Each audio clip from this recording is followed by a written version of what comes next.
大讲讲一句台语有意思。大讲一句的观众朋友，大家好，我是焦挂先。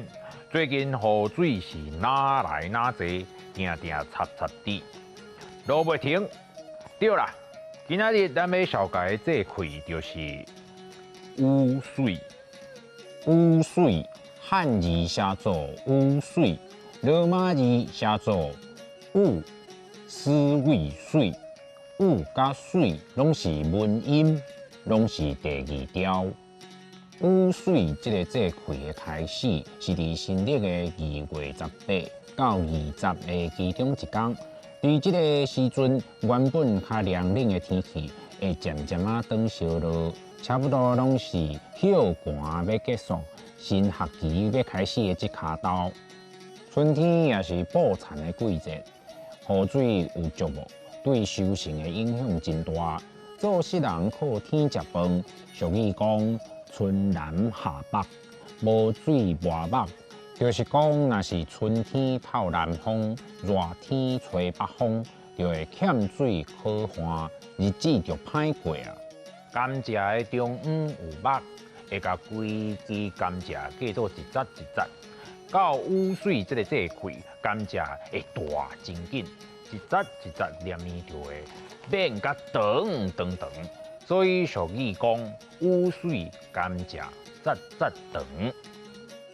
污水嘛，常常会拄着元宵节。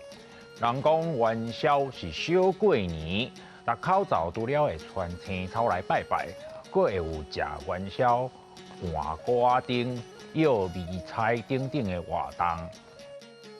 我讲几条米菜，互你摇看卖，请你来摇台湾的地名。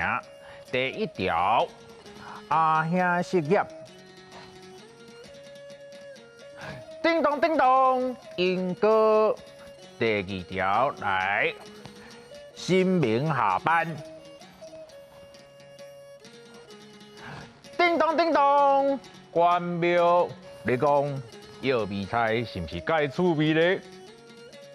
溜污水、休寒、摇米菜、换瓜丁、春南夏北、无水无目、污水甘蔗节节长、阿兄失业因果、新明下班、关庙。